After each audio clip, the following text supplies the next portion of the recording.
Bismillahirrahmanirrahim. Assalamualaikum warahmatullahi wabarakatuh. Alhamdulillahirabbil alamin wassalatu wassalamu ala asrofil anbiya'i wal mursalin wa ala alihi wa ashabihi ajmain amma ba'du.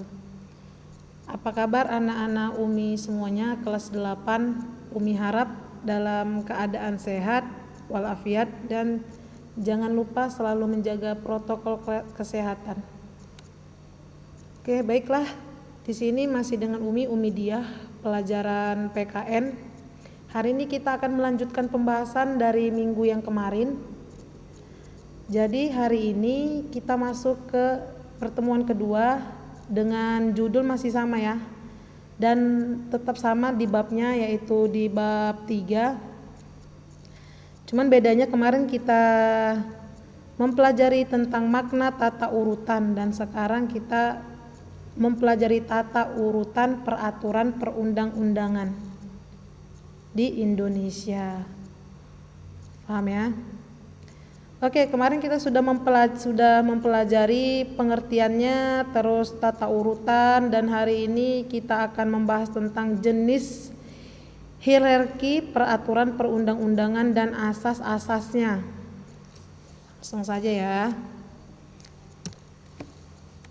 Jenis hierarki peraturan perundang-undangan di Indonesia sesuai dengan pasal 7 Undang-Undang Nomor 12 Tahun 2011 tentang pembentukan peraturan perundang-undangan terdiri atas yang pertama ada Undang-Undang Dasar Negara Republik Indonesia.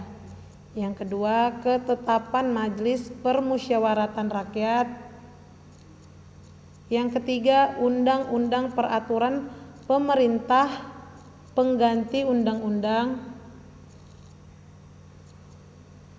Yang keempat, Peraturan Pemerintah. Yang kelima, ada Peraturan Presiden. Yang keenam, ada Peraturan Daerah Provinsi.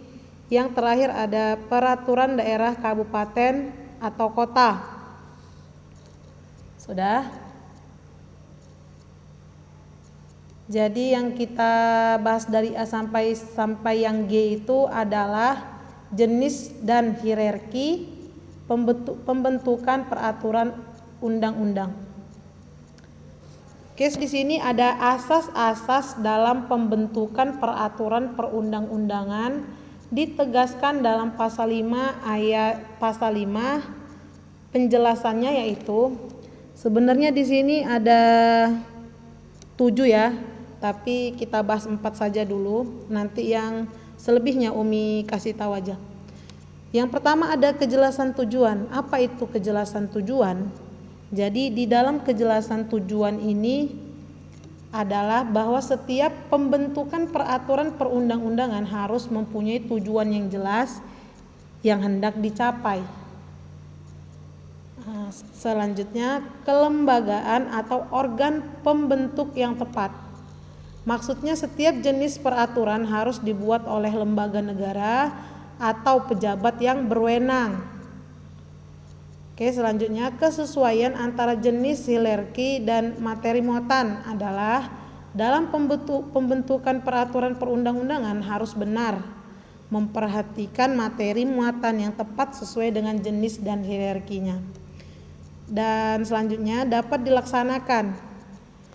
Setiap pembentukan peraturan harus memperhitungkan efektivitasnya di dalam masyarakat baik secara filosofis, sosiologis maupun yuridis. Selanjutnya ada kedayagunaan dan kehasilgunaan. Terus ada lagi kejelasan rumusan dan yang terakhir ada keterbukaan. Oke. Jadi ada 7 asas-asas dalam pembentukan peraturan perundang-undangan dan ditegaskan lagi di dalam pasal 5 Undang-Undang Dasar Negara Republik Indonesia. Jadi kalau misalnya seperti yang kita pelajari tadi tentang jenis atau hierarkinya dan ini sekarang asas-asasnya itu harus berpedoman dengan pasal undang-undang yang ada. Jadi tidak semena-mena kita membuat peraturan tapi tidak punya pasal, begitu maksudnya. Oke, sudah paham ya? Oke, di sini ditegaskan lagi di dalam pasal 6 tentang materi muatan peraturan perundang-undangan harus mencerminkan asas ada pengayoman, kemanusiaan, kebangsaan, kekeluargaan, kenusantaraan Bhinneka Tunggal Ika, keadilan, kesamaan kedudukan, ketertiban dan kepastian hukum, keseimbangan, keserasian dan kelarasan. Itu tadi adalah muatan peraturan perundang-undangan yang harus dicerminkan asas. Jadi pembuatan perundang-undangan itu harus mencerminkan asas yang ini tadi yang kita jelaskan hari ini. Ada pengayoman sampai keseimbangan dan kelarasan.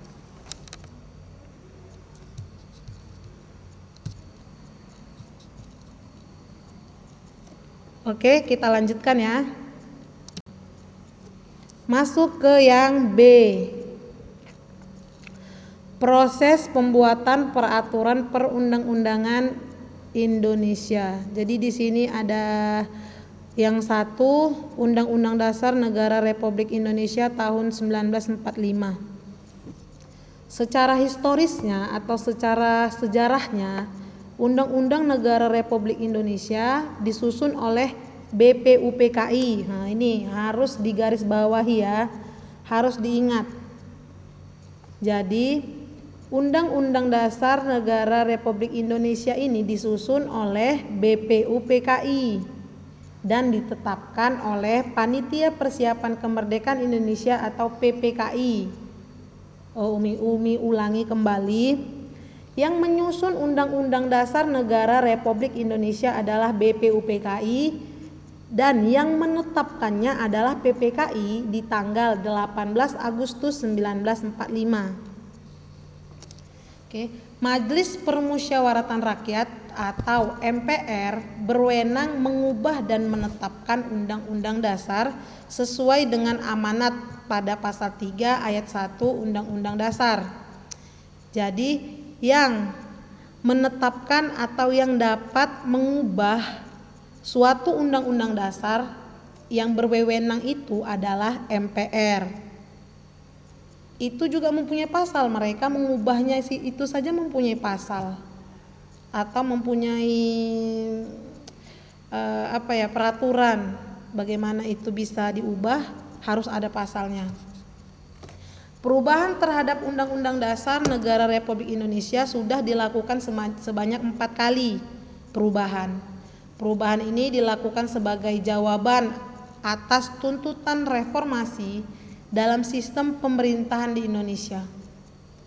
Tata cara perubahan Undang-Undang Dasar ditegaskan dalam pasal 37 UUD Negara Republik Indonesia secara singkat sebagai berikut. Jadi MPR ini sudah mengubah 4 kali Undang-Undang Dasar. Itu pun atas permintaan atau atas tuntutan dari reformasi dalam sistem pemerintahan tersebut, dan itu pun ditegaskan di dalam pasal 37 Undang-Undang Dasar.